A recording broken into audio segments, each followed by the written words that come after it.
to see you. And you'll like it. Good evening and welcome to this magnificent Iftar dinner, very special, as we honor the Islamic holy month of Ramadan. Let me begin by saying to our Muslim friends, of which I have many tonight, and I think we have many all over the world based on the results in Michigan, other places. But I just want to say hello to all of the people that supported us so strongly.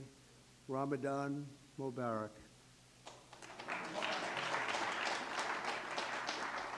We're grateful to be joined by Director of National Intelligence, Tulsi Gabbard. Tulsi, thank you very much. Deputy Secretary of State, Chris Landau. Chris, thank you, Chris. Congratulations, by the way. Deputy Special Envoy, Morgan Ortegas. Morgan. Hi, Morgan. A very good friend of mine who I just endorsed, actually, Senator Lindsey Graham. Lindsey. Congressman Abe Hamadeh. Ed, thank you, Ed. Thank you, Ed. Good job. Counselor to the President, Alina Habba, and going to be the U.S. Attorney in New Jersey, very importantly. Great job. Pastor Paula White, my friend for a long time, and somebody that's done an incredible job with faith and all of the things that so many in this room stand for. Paula White. Thank you, Paula. And a person that Paula would have a hard time not being with. I would say Jenny would be about impossible for you, right? But Jenny Korn is here, and she's been incredible, the Faith Office Director, and right out of the White House, right? Jenny? Hi, Jenny. How are you? And a great friend of mine, Mossad Bouras. Mossad, how are you? Thank you. I also want to extend a very special thanks to the hundreds of thousands of Muslim Americans who supported us in record numbers in the 2024 presidential election. It was incredible. We started a little slow with you, but we came along, and by the time that election was finished, we figured we went up like a rocket ship. So I just want to thank everybody very much for that. That was great. And in particular, I want to thank two great gentlemen, the mayor of Hamtramck, Michigan. Hamtramck, how are you, Mr. Mayor?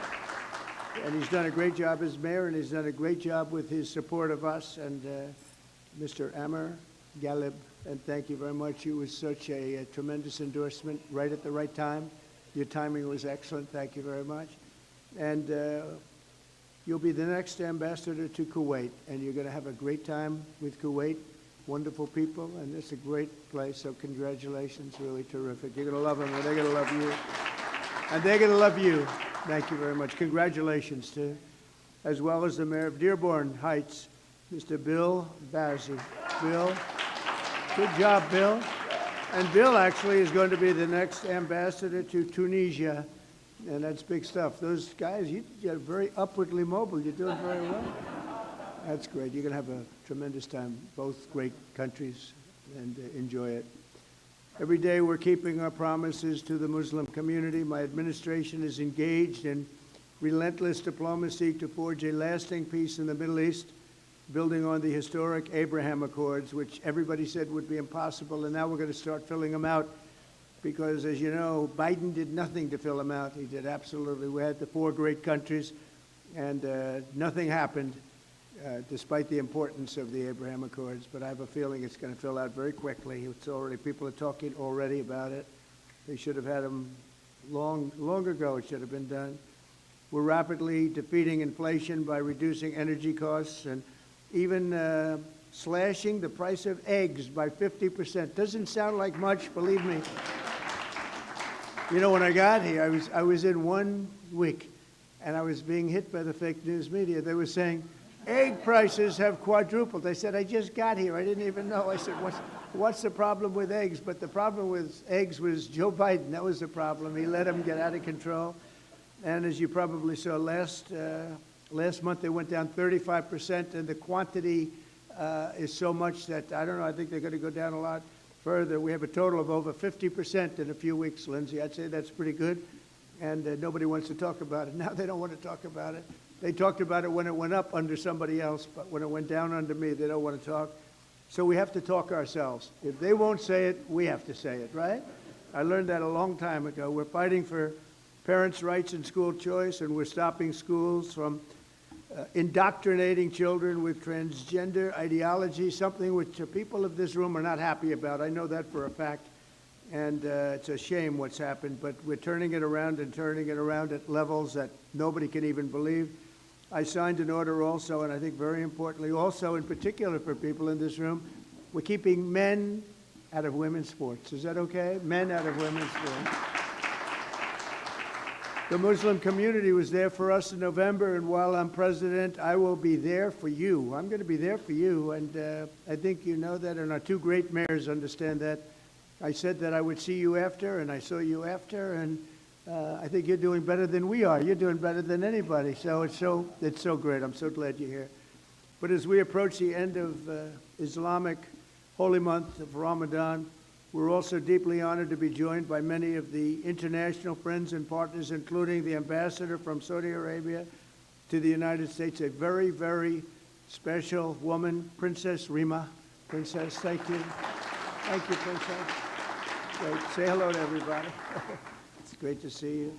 Thanks as well to the ambassadors and chiefs of mission from the United Arab Emirates, from Jordan, Egypt, Kuwait, Qatar, Pakistan, Malaysia, Brunei, Bahrain, Iraq, Oman, Morocco, Indonesia, Algeria, Djibouti, Cameroon, Lebanon, Nigeria, Guinea, Tanzania, Kenya, the Maldives, Libya, Senegal, Bangladesh, and we have a few others. I'm sorry if I forgot, but I am going to be in big trouble if I did.